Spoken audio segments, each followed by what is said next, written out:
Hi friends, എല്ലാവർക്കും നമ്മുടെ മറ്റൊരു വീഡിയോയിലോട്ട് സ്വാഗതം. ഇന്നത്തെ നമ്മുടെ റെസിപ്പി എന്ന് പറയുന്നത് നല്ല ടേസ്റ്റി ആയിട്ടുള്ള വെണ്ടക്കറിയുടെ റെസിപ്പിയാണ് കേട്ടോ. എല്ലാവർക്കും ഇഷ്ടപ്പെടുന്ന നല്ല റെസിപ്പിയാണ്.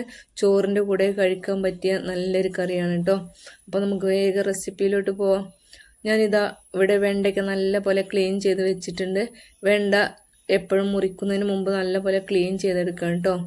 ക്ലീൻ ചെയ്തതിന് ശേഷം നമ്മൾ ഇതുപോലെ ഈ ഒരു വലിപ്പത്തിലുള്ള പീസുകളായിട്ട് കട്ട് ചെയ്ത് വെച്ചിട്ടുണ്ട്. ഇനി നമുക്ക് ഇതൊരു ചട്ടിയിലേക്ക് ഇട്ട് കൊടുക്കാം. നമ്മൾ ചട്ടിയിലേക്ക് വെണ്ട പീസുകളൊക്കെ ഇട്ട് കൊടുത്തിട്ടുണ്ട്. അതിനുശേഷം നമുക്ക് ഇതിലേക്ക് ഒരു തക്കാളി കൂടി ഞാൻ ചേർത്ത് കൊടുക്കുന്നുണ്ട് കേട്ടോ. ആ തക്കാളി ഇതുപോലെ കട്ട് ചെയ്തിട്ട് അതും കൂടെ ഇട്ട് കൊടുത്തിട്ടുണ്ട്. ഇനി നമ്മൾ ഇട്ട് കൊടുക്കാൻ പോകുന്നത് 4 പച്ചമുളകാണ് കേട്ടോ. അത്യാവശ്യം എരിവുള്ള മുളക് തന്നെയാണ്. അപ്പോൾ അതും കൂടെ ചേർത്ത് കൊടുത്തിട്ടുണ്ട്. ഇനി നമ്മൾ ചേർത്ത് കൊടുക്കാൻ പോകുന്നത് പുളിയാണ് കേട്ടോ. പുളിയുടെ വെള്ളം, പുളി നേരത്തെ തന്നെ നമ്മൾ വെള്ളത്തിലിട്ട് കുതിർത്ത് വെച്ചിട്ടുണ്ട്. അത് പിഴിഞ്ഞെടുത്തതിന് ശേഷമുള്ള വെള്ളമാണ്. അത് ഇതിലേക്ക് ഒഴിച്ചു കൊടുത്തു. ഇനി ഇതിലേക്ക് ആവശ്യത്തിലുള്ള ഉപ്പും കൂടെ ചേർത്തിട്ട് നമുക്ക് അടുപ്പത്ത് വെച്ചിട്ട് ഒന്ന് വേവിച്ചെടുക്കാം. നമ്മൾ ഉപ്പിട്ട് കൊടുത്തതിന് ശേഷം അടുപ്പത്ത് വെച്ച് കൊടുത്തിട്ടുണ്ട് കേട്ടോ. ഈ സമയം കൊണ്ട് നമുക്കിതിലേക്ക് ആവശ്യമായ അരപ്പ് തയ്യാറാക്കണം. അതിനായിട്ട് ഞാനിവിടെ 1 കപ്പ് തേങ്ങ എടുത്തിട്ടുണ്ട്. ഇനി നമുക്കിതിലേക്ക് എരിവുള്ള 1 ടേബിൾ സ്പൂൺ മുളക് പൊടി ചേർത്ത് കൊടുത്തിട്ടുണ്ട്. ഇനി നമ്മൾ ചേർത്ത് കൊടുക്കാൻ പോകുന്നത് 3/4 ടേബിൾ സ്പൂൺ മഞ്ഞൾപ്പൊടിയാണ്. അതും കൂടെ ഇട്ട് കൊടുക്കാം.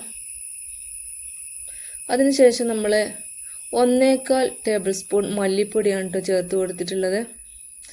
മല്ലി കുറച്ചധികം ഉണ്ടായിക്കോട്ടെ, അപ്പോഴാണ് നമ്മുടെ കറിക്ക് നല്ല ടേസ്റ്റ് കിട്ടുക. 1 ടേബിൾ സ്പൂൺ ഫുള്ളായിട്ട് ചേർത്ത് കൊടുത്തിട്ടുണ്ട്.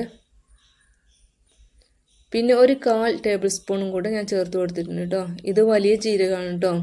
1/4 ടേബിൾ സ്പൂണാണ് നമ്മൾ ചേർത്ത് കൊടുത്തിട്ടുള്ളത്, വലിയ ജീരകം.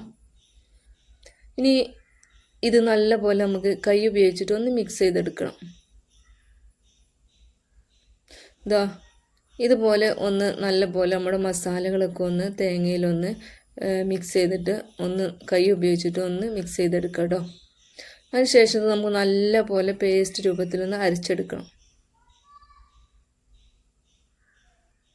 അപ്പോൾ നമ്മുടെ വെണ്ടയ്ക്ക് നല്ല പോലെ വെന്ത് വന്നിട്ടുണ്ട് കേട്ടോ. ഇതുപോലെയാണ് കേട്ടോ വേവിച്ചെടുക്കേണ്ടതാ. വെണ്ട കഷ്ണങ്ങളൊന്നും ഉടഞ്ഞു പോകാത്ത രീതിയിൽ കണ്ടില്ലേ, ഇതുപോലെ വേവിച്ചെടുക്കണം. ഒരുപാട് വേവിച്ച് കഴിഞ്ഞാൽ നമ്മൾ വെണ്ട ഒക്കെ അതിൻ്റെ ഷേപ്പൊക്കെ നഷ്ടപ്പെടും കേട്ടോ, പൊടിഞ്ഞു പോകാനുള്ള സാധ്യതയുണ്ട്. ഇനി നമ്മൾ അരപ്പ് ഇതിലേക്ക് ചേർത്ത് കൊടുക്കാം. അരപ്പ് ചേർത്ത് കൊടുത്തതിന് ശേഷം ഇതുപോലെ ഒന്ന് ഇളക്കി കൊടുക്കാം. ഇനി നമുക്ക് ഈ സമയത്ത് ഉപ്പൊക്കെ കുറവാണെങ്കിൽ ഉപ്പൊക്കെ നോക്കിയിട്ട് ഉപ്പ് വേണമെങ്കിൽ ഉപ്പ് ചേർത്ത് കൊടുക്കാം കേട്ടോ. ഇനി ഇത് നല്ല പോലെ ഒന്ന് തിളച്ച് വരട്ടെ. നമ്മുടെ വെണ്ട കഷ്ണങ്ങൾ ഈ അരപ്പിലൊന്ന് കിടന്നിട്ട് ഒന്ന് വെന്ത് വരണം കേട്ടോ. ഒന്ന് നല്ല പോലെ തിളച്ച് വന്നതിന് ശേഷം നമുക്ക് ഇതൊന്ന് താളിച്ചൊഴിക്കണം. ഞാനിവിടെ കടുക് വറുക്കുകയാണ് ചെയ്തിട്ടുള്ളത്. അതിനായിട്ട് നമുക്ക് ഒരു ചട്ടി അടുപ്പത്ത് വെച്ച് കൊടുക്കാം. ചട്ടി നമ്മൾ അടുപ്പത്ത് വെച്ച് കൊടുത്തിട്ടുണ്ട്. അതിലേക്ക് വെളിച്ചെണ്ണയാണ് ചേർത്ത് കൊടുത്തിട്ടുള്ളത്. വെളിച്ചെണ്ണ ചൂടാവുന്ന സമയത്ത് നമുക്ക് ഇതിലേക്ക് കടുക് ഇട്ട് കൊടുക്കാം. കടുക് പൊട്ടി വന്നിട്ടുണ്ട്. ഇതിലേക്ക് ആവശ്യത്തിനുള്ള കറിവേപ്പില കൂടെ നമുക്ക് ചേർത്ത് കൊടുക്കാം. നമുക്കിത് കറിയിലേക്ക് ഒഴിച്ചു കൊടുക്കാം. വറ്റൻമുളക് ഉണ്ടെങ്കിൽ ചേർത്ത് കൊടുക്കാം കേട്ടോ. അപ്പം എൻ്റെ കയ്യിൽ വറ്റൻമുളക് ഇല്ല, അതുകൊണ്ട് ഞാൻ ചേർത്ത് കൊടുത്തിട്ടില്ല. അപ്പോൾ ഇതാണ് കേട്ടോ നമ്മുടെ ടേസ്റ്റി ആയിട്ടുള്ള വെണ്ടക്കറി. വളരെ സിമ്പിളാണ്, വളരെ പെട്ടെന്ന് തന്നെ എല്ലാവർക്കും തയ്യാറാക്കി എടുക്കാൻ പറ്റിയ നല്ല റെസിപ്പിയാണ് കേട്ടോ.